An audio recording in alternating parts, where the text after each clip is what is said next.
सद्गुरु सुखदा महिमा कही न जाए। जो कुछ कहूँ तुम्हारी कृपा मोत कछु न बसा।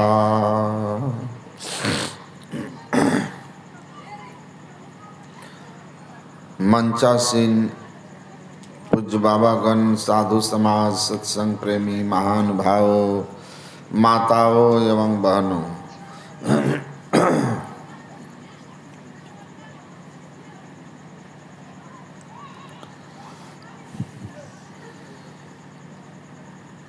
हम लोग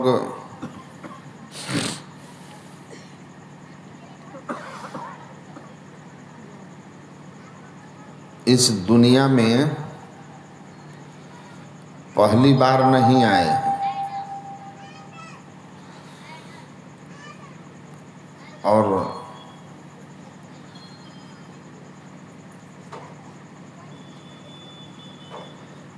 कितनी बार आए हैं इसका कोई गिनती भी नहीं है। और इसका प्रमाण है कि हम सब लोगों का आपस में कुछ न कुछ विचार एक दूसरे से अलग है। दुनिया में ऐसा कभी दो आदमी आपको नहीं मिलेगा जो हर बात में एक दूसरे से सहमत हो जाए। एक ही माता पिता की संतान होने के बावजूद सबके विचार, व्यवहार, सोच एक जैसा नहीं होता।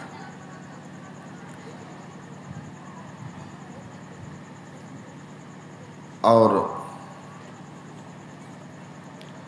एक जैसे स्थान में जन्म भी नहीं है। कहीं अमीरी है, कहीं गरीबी है, कोई जन्म से बीमार है।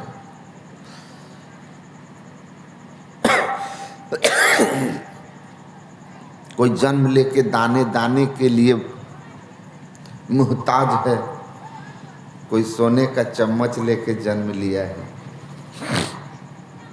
हम लोग सभी जगह जाते हैं, अमीर से अमीर और गरीब से गरीब के भी मेहमान होते हैं। उनके घरों में बच्चों के छठियार वगैरह, वो जो अन्नप्राशन होता है, तो ऐसे घर में भी गए जहाँ अन्नप्राशन के लिए सामान्य सी कटोरी है, सामान्य सा छोटा चम्मच है स्टील का। और ऐसे घर में भी अन्नप्राशन कराए जहाँ चांदी का चम्मच, चांदी के कटोरी, और उस बच्चे को गिफ्ट देने वाले कई लोग जो सोना और चांदी के गले का लॉकेट दे रहा है, कोई चांद दे रहा है, कोई बजरंगबली दे रहा है, सोने के बने हुए मौसा, फूआ, नानी। और ऐसे भी बच्चे देखे जिनके अन्नप्राशन में उनके आए हुए रिश्तेदार कपड़ा से ज़्यादा देने की हैसियत में नहीं थे। दोनों बच्चे जो हैं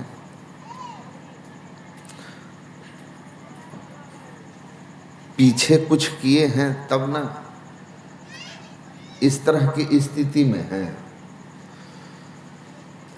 तो हमारा जो जन्म है हमारे पीछे के कर्म से है। जन्मना जायते जंतु, कर्मना जायते जंतु, भगवान कृष्ण ने कहा।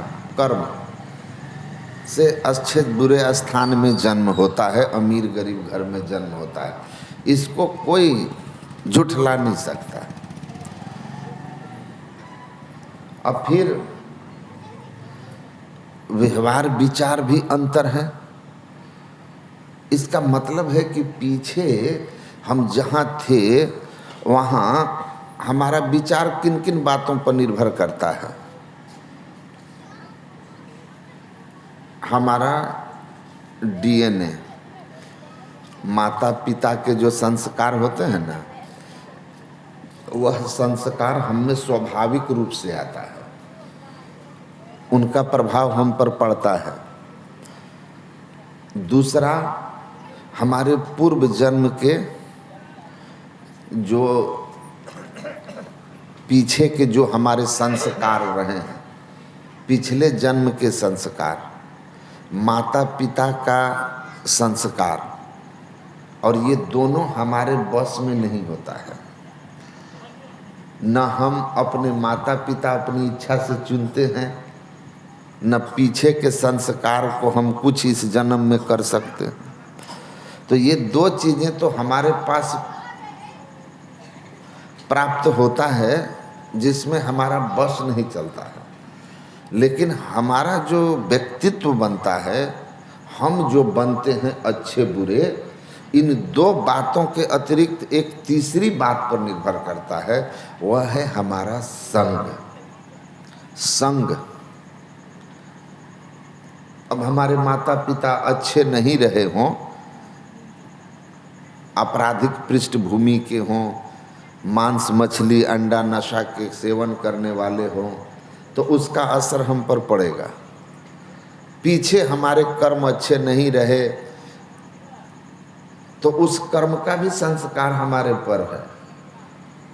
ये दो हमारे बस के नहीं हैं। वो अच्छे और बुरे जो भी रहे हों, अच्छे माता पिता हम थोड़ी चुने हैं।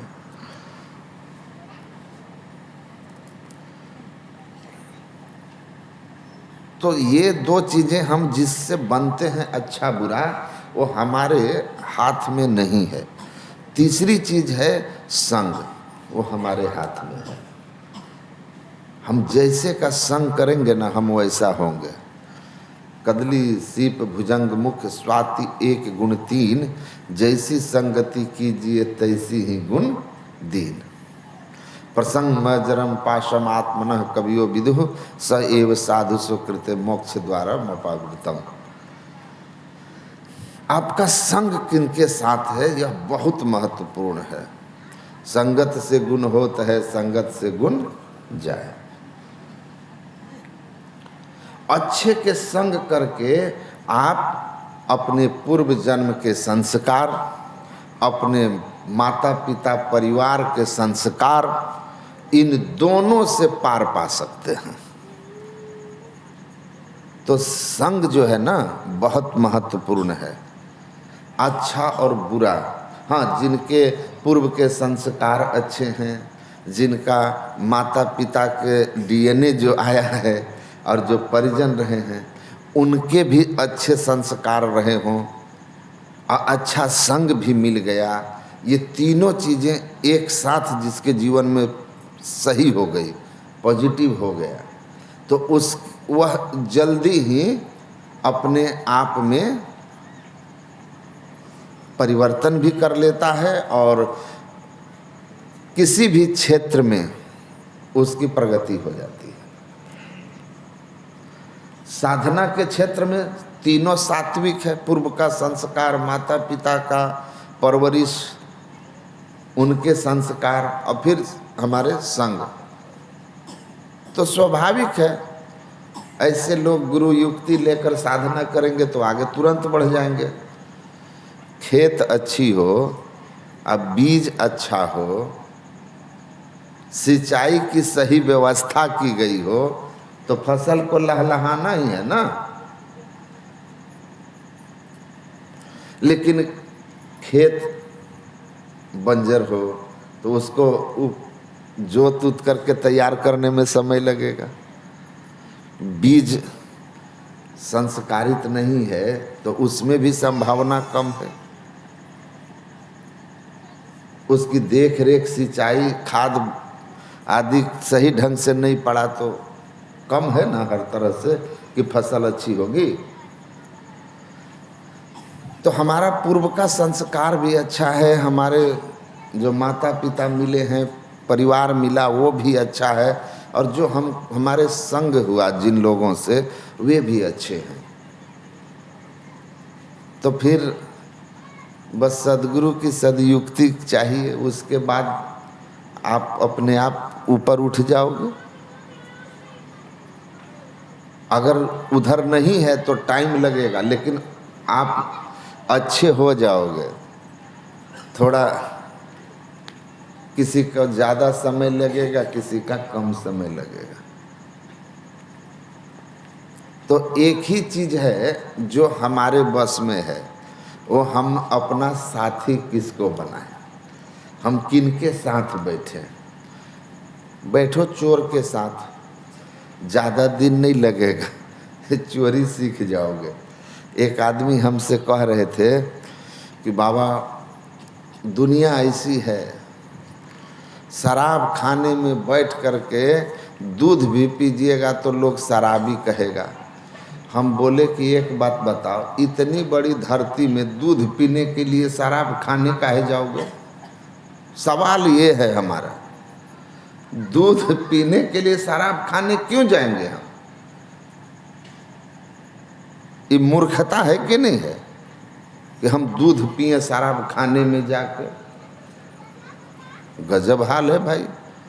आदमी अपने गलत संग को छोड़ता नहीं है, क्योंकि उसका संस्कार मैच करता है और उस गलत का प्रभाव उस पर पड़ चुका होता है, और उस गलत संग से अब बाहर निकलना नहीं चाहता, लेकिन अपने को बुरा कहना भी नहीं चाहता।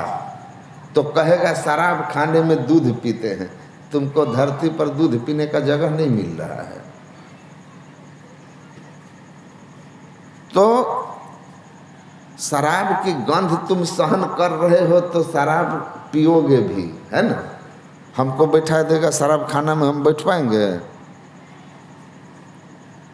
अभी दार्जिलिंग में थे, दार्जिलिंग से पास में सटा हुआ नेपाल का बॉर्डर है पशुपति नगर। एक तो पशुपति ज्योतिर्लिंग है वहाँ काठमांडू में, उसी का एक छोटा सा रूप पशुपति नगर में है, दार्जिलिंग के पास। तो नेपाल गए हम लोग, भगवान बुद्ध का वहाँ बहुत बड़ा एक मूर्ति है, तो गए थे घूमने। तो पशुपति नगर भगवान बुद्ध के उस मतलब उन दोनों है, हिंदू और बौद्ध दोनों का वहाँ पर कल्चर है। तो नज़र पड़ गई, बड़ा सा जानवर मार करके गाड़ी में भर के लाया था लोग, उसको लाठी में टांग करके लेके जा रहा था। हम लोगों की नज़र पड़ गई, अब लगे कि वोमिटिंग हो जाएगा देख के। अब वो लोग खाने के लिए ले जा रहे थे। वहाँ नेपाल में जो है ना, अब खाने वाले का क्या लिए हैं, कोई गाय भैंस भी खाता है, कोई सुअर भी खाता है ना? तो नेपाल में जो है भैंसा लोग खाने वाले खाते हैं, यहाँ भी खाते हैं, खाने वाले तो खाते ही हैं ना। आप नहीं खाते हो लेकिन कोई तो खाता है। वहाँ भी खाने वाले लोग हैं, नहीं खाने वाले लोग हैं। तो उसको देख करके ऐसा मन भिनका कि मतलब बहुत देर लगा मन को फिर सही जगह लाने में। तो ये मुन्ना बाबा कहते हैं कि जिसको देख करके हम लोगों को वोमिटिंग सा हो रहा है, उसको खाने वाले भी लोग हैं। हम बोले समझ लीजिए। तो जिसको वहाँ हम कैसे बैठ सकेंगे बताइए? तो अगर हम वहाँ बैठ रहे हैं, हमारे एक टेबल पर आप खा रहे हो, वहाँ कोई मांस खा रहा है, और वहाँ बैठ के आप रोटी सब्जी खा रहे हो, और आप कितना दिन तक शाकाहारी बनकर रहोगे? पहले उसके धीरे धीरे गंध को बर्दाश्त करोगे, है ना? फिर किसी दिन कहेगा नहीं, वो कहते हैं कि एक महात्मा जो थे जाकर विद्यार्थी लोगों के यहाँ रह गए, तो विद्यार्थी लोग बनाता था, खाता था, अब बाबा को रोटी सब्जी देता था। एक दिन सब्जी नहीं मिली, अब बाबा, वो लोग मांस मछली खाए, बाबा वहीं रोटी सब्जी खाते थे। अब रोज बगल में कभी अंडा खा रहा हो, कभी मुर्गा खा रहा हो, कभी मीट खा रहा हो, वहीं महात्मा भी खा रहे हैं रोटी सब्जी अपना। तो एक दिन क्या हुआ कि सब्जी खत्म हो गया, तो लड़का सब कहा बाबा आज सब्जी नहीं बनी है। तो कहा कि पहले दूर बैठ के खाते थे, बाद में बगल में बैठ के खाने लगे। और उस दिन कहा लोग बाबा आज सब्जियाँ नहीं मिली। तो कहा तो हम क्या करें, मतलब छुच्छे खाएंगे।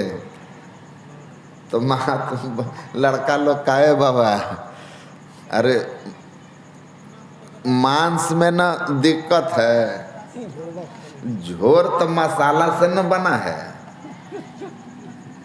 मसाला से बना है, झोर खाइए, इसमें कौन पाप है। तो सूंघते सूंघते सूंघने का तो सहन हो गए, सहन शक्ति आ गई थी, मुर्गा का दुर्गंध सह सकते थे। तो सोचे कि ठीक है कह रहा है लोग, संग का रंग न लगता है, खा गया, जो रोटी खा गया। अब 2-4 दिन बाद फिर कहा लोग कि बाबा आजो वह हाल है। तो कहा ले आओ झोर, ले आके झोर दे रहा था तो उसी में गिर गया, डालने में कढ़ाइये से दे रहा था, बस गिर गया। तो गिर गया तो अब बाबा कहते हैं अब जो आ गया है भाग्य से उसको रहने दो,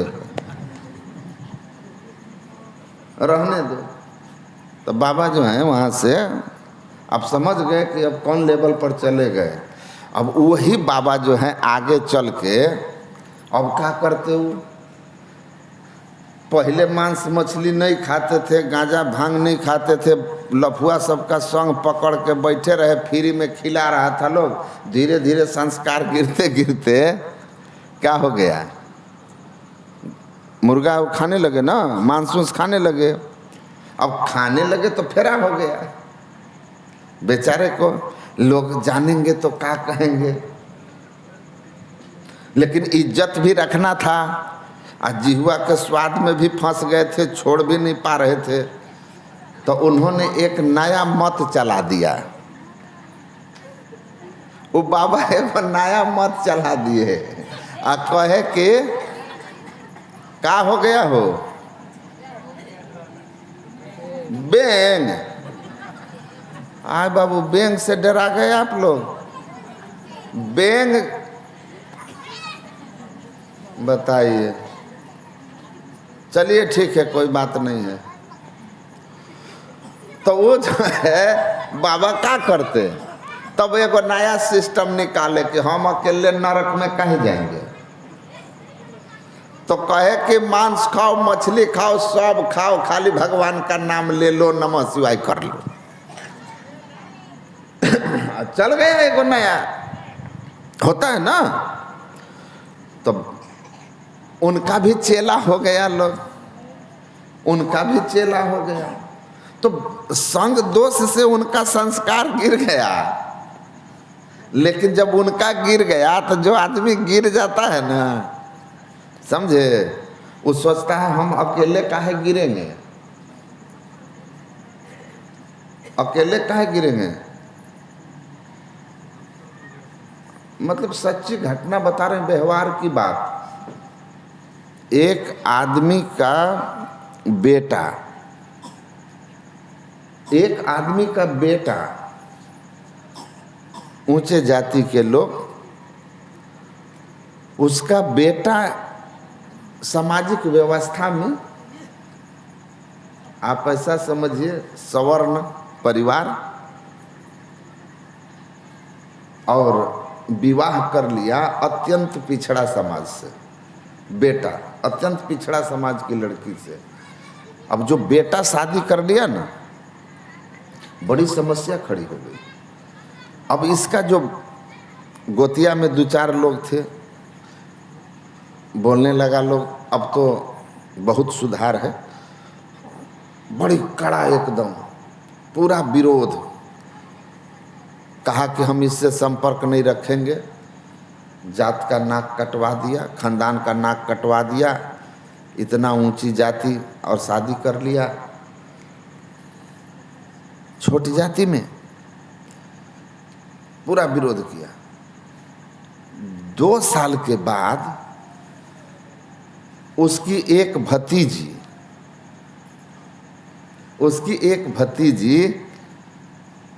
एक दलित लड़के के साथ भाग गई, शादी कर ली।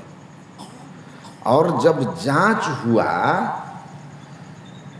बात तो खुल ही जाती है ना, तो पता चला कि मतलब वही लड़का, उसका चचेरा भाई जो दूसरी जाति में शादी कर लिया था, वही सहयोग करके अपनी चचेरी बहन को भगवा दिया, ताकि उसका बाप जो है ना, फिर अकेले हमको कोई नहीं कहे कि यही एगो नाक कटवाया है। लो तुम भी नाक कटवाने वालों में ढेर हो जाओ, तो ऐसे एक नकट्टा मत हो जाएगा, है ना।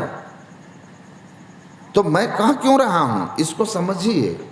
जब कोई भी व्यक्ति अपनी स्थिति से नीचे गिरता है ना, तो वो भले ही कुछ भी रहे भीतर से, लेकिन वो चाहता है कि हमारे जैसे लोगों की संख्या बढ़ जाए, ताकि हमको कोई अकेले, मतलब हमारे तरफ ही केवल बात ना उठे। उदाहरण 10 होगा तो कभी उसका नाम आएगा, कभी उसका नाम आएगा, और फिर हमारे भी तरफ से फिर हम पर हमला कम होगा। हम ही को लोग केवल नहीं घसीटेंगे।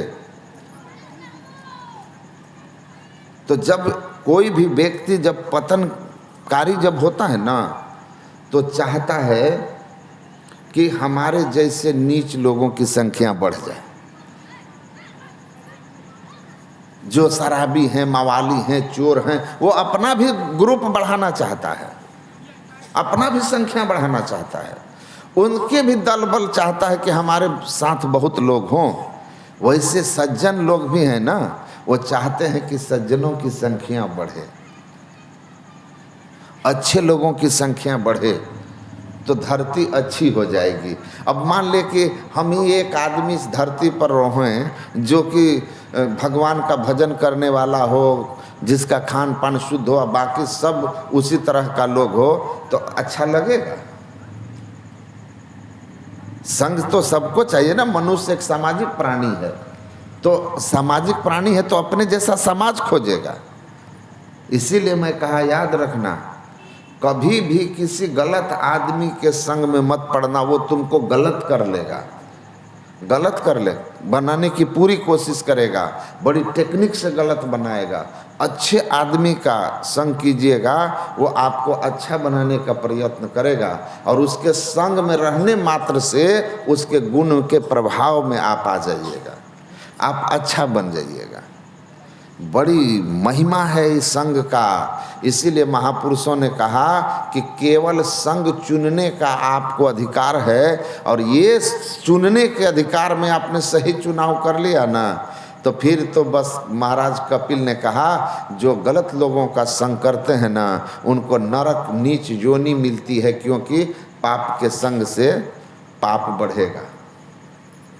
और जो संत महापुरुषों के, सज्जन पुरुषों के संग करते हैं ना, उनके जीवन में अच्छाई आती है, उनके लिए सुख शांति, जस कीर्ति और मुक्ति का द्वार खुलता है, मुक्ति का द्वार खुलता है।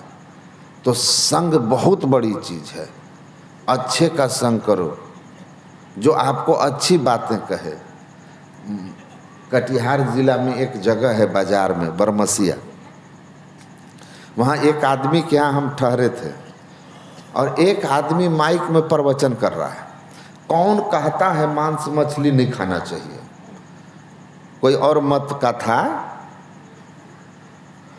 कहता कौन बोलता है मांस मछली नहीं खाना चाहिए? हम कहते हैं कि जो मन करे सो खाओ, मन जीव को कष्ट मत दो, भाग्य से मनुष्य जीवन मिला है। अब भाग से मनुष्य जीवन मिला है मांस मछली खाने के लिए, बताइए। भगवान कहते हैं बड़े भाग मानुष तन पावा, सुर दुर्लभ सब ग्रंथ गावा, यही तन कर फल विषय न भाई। ये लाइन वो पढ़ाई नहीं है कि यह शरीर तुमको संसार के भोगों के लिए नहीं मिला है, पाई न जही परलोक संवारा। ये तो खान पान को पवित्र कर सतगुरु की सदयुक्ति लेकर परलोक संवारने के लिए मिला है, मोक्ष पाने के लिए मिला है, जन्म मरण के चक्र से छूटने के लिए मिला है। न तो आहार निद्रा भय मैथुनम च समान में तत्पशुभिर नारायणम। ये आहार निद्रा भय और संतान वाली बातें तो आप पशु योनि में भी किए ही हैं और पशु भी करते ही हैं। लेकिन कह रहा है, कौन कहता है खाइए मन मांगता है तो, अकेले खाने में मन नहीं लगे तो हमको भी बुलाइए, मिल के खाएंगे। हम बोले जय हो गुरु, जय हो जय हो। आन्हर गुरु बताह चेला, दोनों नरक में ठेलम ठेला। बताइए, ऐसा शिक्षा देने वाला है लोग, और ऐसे शिक्षा देने वाले का चेला देख लीजिए। अरे बाप, थोक भाव में हमको क्या कहता है ये कि आपके यहाँ संत मत का जो है ना कब से प्रचार है। हम जहाँ गए थे वो जानता था कि यहाँ के बारे में इनको अच्छा से मालूम है। यहाँ आपको पता है कम से कम 100 वर्ष पहले पहला सत्संगी बना होगा इस गांव में। हम बोले हाँ, ये बात हम मान गए। 100 वर्ष के आसपास तो बना ही होगा, 100 नहीं तो 90, 85, 90 तो जरूर बना होगा, क्योंकि वहाँ बाबा देवी साहब तक भी गए हैं तो बना होगा, इसमें दो मत नहीं है। गुरु महाराज वहाँ रहे हैं बरसों मनिहारी। तो मैंने कहा कि हाँ हाँ 85-90 साल तो होगा। हम बोले तो क्या कहते हैं, वो हमको क्या कहता है बताइए। 100 साल के आसपास पहला सत्संगी बना और वहाँ अभी उस गांव में 500 सत्संगी पुराना मुश्किल है। हम बोले बात सही कह रहे हो। मैं गांव की बात कर रहा हूँ, मनिहारी के एक गांव की बात है। ऐसे मनिहारी में तो हजारों पुर जाएंगे। तो उस गांव के लिए कहा, वो सही कहा। हम बोले सही कह रहे हैं आप। हम लोगों का पहला जानते हैं कब सत्संगी बना, दीक्षा लिया। हम बोले कब? बोला कि पहला दीक्षा लेकर के इस गांव में हम आए। कब? कहा 2009 में। 2009 में वो कहीं ले लिया था दीक्षा, जहाँ रहता था, टेम्पू वगैरह चलाता था। तो हम बोले अच्छा। तो 2009 में हम पहला आदमी दीक्षित हुए, और आपसे हम एगो ज़्यादा ही होंगे, कम नहीं होंगे। अगल बगल में हमारा बहुत लोग हैं, देखिए कि हम कितने हो जाएंगे। हम बोले नहीं, बहुत अच्छी बात है, बहुत अच्छी बात है, बहुत आप फास्ट ग्रोइंग कंपनी है। हाँ, लेकिन जितना कंपनी फास्ट ग्रोइंग हुआ, आया दुकान यहाँ खोला, बाद में सबका सामान लेके भाग गया। हम बोले सुनो, 1 किलो चंदन की लकड़ी, 1 कुंटल क्या बोलते हैं, अरंड जिसको हिंदी में बोलते हैं, अंडी, 1 कुंटल अंडी के लकड़ी आ 1 किलो चंदन के लकड़ी, दोनों में ज़्यादा भाव किसका है ये बताओ। भाव किसका ज़्यादा है, वैल्यू किसका ज़्यादा है, कीमत किसकी ज़्यादा है, महिमा किसकी ज़्यादा है, समाज में सम्मान किसका ज़्यादा है, बता दीजिए।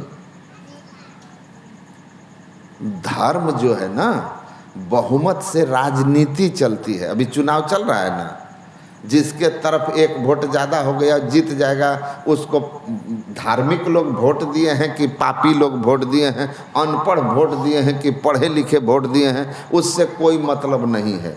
पैसा लेके दिया है, दारू पी के दिया है कि अपने सूझबूझ और विवेक से दिया है, इन सब बातों का कोई मतलब नहीं है। केवल जिधर बढ़ गया संख्या उसका विजय। तो राजनीति जो है ना वो तय होता है संख्या बल से, लेकिन धर्म जो है यह संख्या बल से तय नहीं होता। धर्म चलता है शास्त्र से। शास्त्र से हिंदू धर्म वेद से चलेगा, इस्लाम धर्म के अपने ग्रंथ कुरान शरीफ है, ईसाइयों के अपने बाइबिल हैं, बौद्धों के त्रिपिटक हैं, जैनियों के आगम शास्त्र हैं। तो सभी धर्मों के सुचारू संचालन के लिए शास्त्र हैं। कौन से शास्त्र में लिखा है बताओ, कौन से शास्त्र में लिखा है, कहाँ लिखा है? कौन से शास्त्र से आप बोलते हो? न कोई शास्त्र, न कोई संत, न कोई प्रमाण, तो कैसे होगा? ठीक है, मन बहलाने के लिए आप अपने को जो कुछ कह लीजिए, लेकिन आप जान लीजिए मांस मछलियाँ खात है सुरापान से हेत, अते नर जड़ से जाएंगे जो मूली के खेत। मूली को जब उखाड़िएगा ना खेत से, आपके यहाँ तो सब्जी बहुत होता है और सब्जी की आप लोग खेती भी करते हैं, मूली उखाड़ते हैं तो कुछ शेष बचता है नीचे, सब उखड़ जाता है। का वैसे ही मांस मछली खाने वाला, किसी खाने वाला सा नशा का सेवन करने वाला अपने मन में अपने को धार्मिक कहे, खूब ताली बजा ले, लेकिन वो उखड़ेगा ना तो साफे धर्म के क्षेत्र से उखड़ जाएगा, मनुष्य देह साफे हाथ से निकल जाएगा, 84 लाख योनि में चला जाएगा, 84 लाख में चला जाएगा।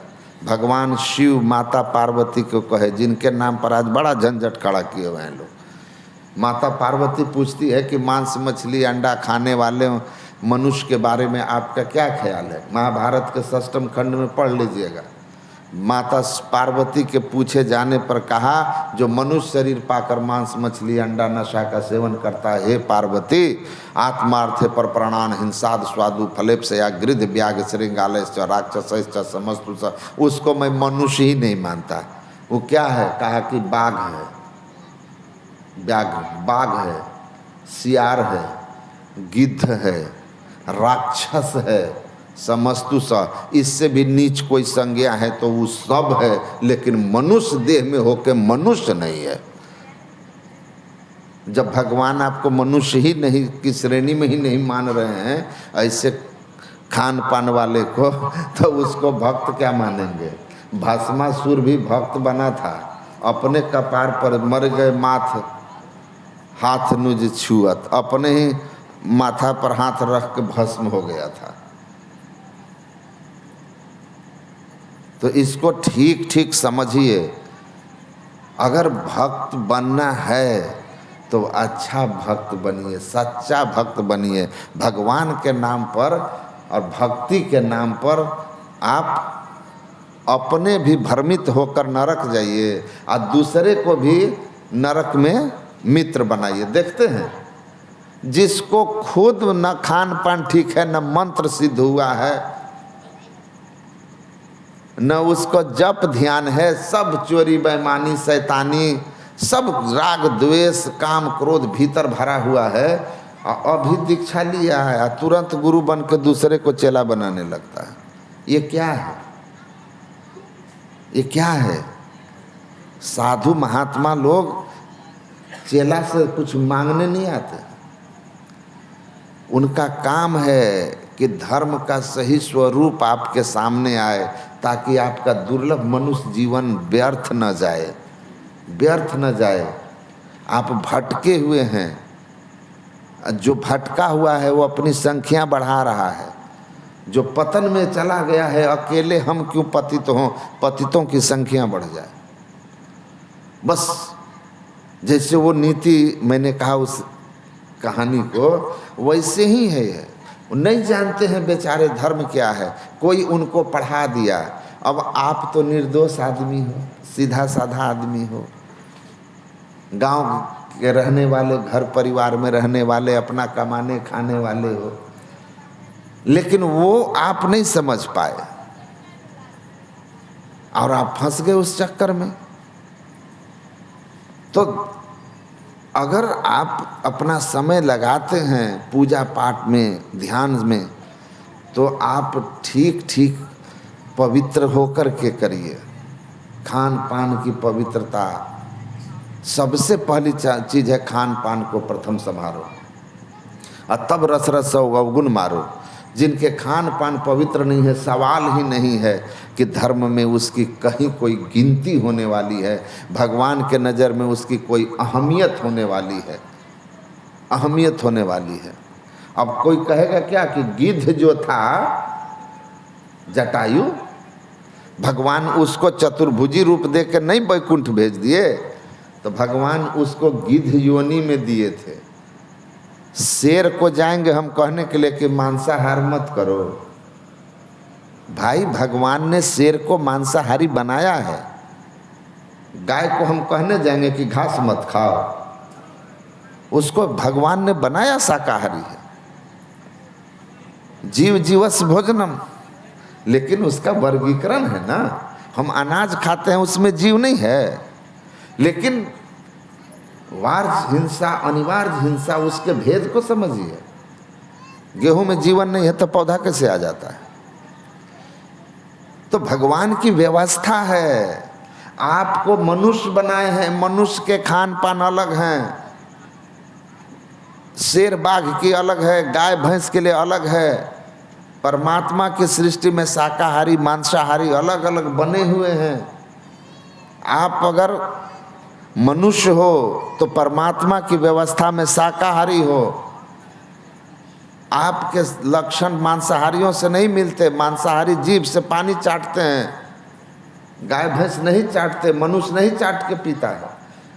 मांसाहारी जीव को खूब दौड़ा दो, उसको पसीना नहीं निकलेगा, वो जीभ से निकालेगा। और आप शाकाहारी को दौड़ाओ, मनुष्य को दौड़ाओ, पसीना पसीना हो जाएगा। बंद आंखों के साथ मांसाहारी का जन्म होता है। कुत्ता बिल्ली के बच्चे देखिए,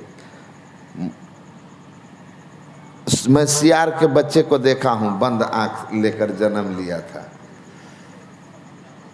वो उनकी आंखें बंद होती है। अब पशु जो शाकाहारी हैं उनके बच्चे और मनुष्य के बच्चे की आंख खुली होती है। ईश्वर ने कई तरह की चीजें दे करके दिखाया कि तुम मांसाहारी हो और तुम शाकाहारी हो और मनुष्य शाकाहारी है। उसके बाद अगर आप मांस मछली खाते हो तो भगवान कहते हो गिद्ध बाघ राक्षस सियार हो, मनुष्य तो तुम हो नहीं, और तुम हमारी बनाई हुई व्यवस्था के विरुद्ध आचरण कर रहे हो, इसलिए तुमको दंड दूंगा। शेर मेरे नियम में है, बाघ मेरे नियम में है, तुम मेरे नियम में नहीं हो। तो विधान ईश्वर का तोड़ोगे तो दंड के भागी बनोगे। तो अगर गांव देहात में खास करके माता लोग बड़ा सीधी सादी होती हैं, कोई आया कुछ भी पढ़ा दिया, पकड़ लिए। लेकिन सौभाग्य है कि कभी कभी जीवन में सत्य सामने आता है कि सत्य ये है, धर्म ये है। तो खान पान को पवित्र रख करके और नियम से तब परमात्मा का स्मरण सुमिरन कीजिए, गुरु से युक्ति लेकर। मैं ये नहीं कहता हूँ कि आप हमसे दीक्षा ले लीजिए, हमारे मत में दीक्षा ले लीजिए, लेकिन इतना ज़रूर कहूँगा कि वहाँ जहाँ कहीं भी आपको मांस मछली अंडा नशा इन तमाम चीज़ों के बिना छोड़े आपको कहा जा रहा है कि आप भजन ध्यान कर सकते हैं, तो आप जान लीजिए कि दुकानदारी है जहाँ आपको बर्बाद किया जा रहा है, आपको भरमाया जा रहा है, गलत दिशा में ले जाया जा रहा है। इसलिए जहाँ भी कहे इन सब चीज़ों की शुद्धता के साथ तब ध्यान सत्संग की बात होती हो, वही धर्म वही सच्चा धर्म है। उसी रास्ते पर चल के आपका कल्याण होगा, भला होगा। संत महात्मा इस धराधाम पर इसीलिए आते हैं, घूमते हैं और कहते हैं ले लो रे कोई राम का प्याला, संत लुटावे गली गली। तो जो कहते हैं उस पर वो खुद चलते हैं और दूसरे को उसका उपदेश करते हैं कि हाँ आप जपे औरों को जपावे, खुद भी करते हैं और तब कहते हैं तुम भी करो, यही धर्म का मार्ग है। बाकी दुनिया से उनकी लेने की कोई इच्छा होती नहीं है और दुनिया उसको देगी भी क्या, आवश्यकताएं ही इतनी छोटी होती है। तो आपका भला हो, आपका कल्याण हो, यही इसी उद्देश्य से यहाँ सत्संग हो रहा है। हमारे श्रद्धेय नित्यानंद बाबू इसी उद्देश्य से सत्संग कराए हैं कि लोग ठीक ठीक समझें, खान पान पवित्र करें और अपने जीवन में सुधार लाएं। अच्छे का संग कीजिए, महान हो जाइएगा। संग बहुत बड़ा जीवन में रंग लाता है। सज्जन का संग, पवित्र व्यक्ति का संग आपके जीवन को महान बनाएगा, कल्याणकारी बनाएगा। श्री सद्गुरु महाराज की जय। श्री सद्गुरु महाराज की जय। बड़ा विगूढ़ एवं गंभीर ज्ञान को अभी हम लोग कुछ बात के श्रीमुख से सुन रहे थे और मैं कार्यक्रम के बारे में आप सबों को बतला दूं।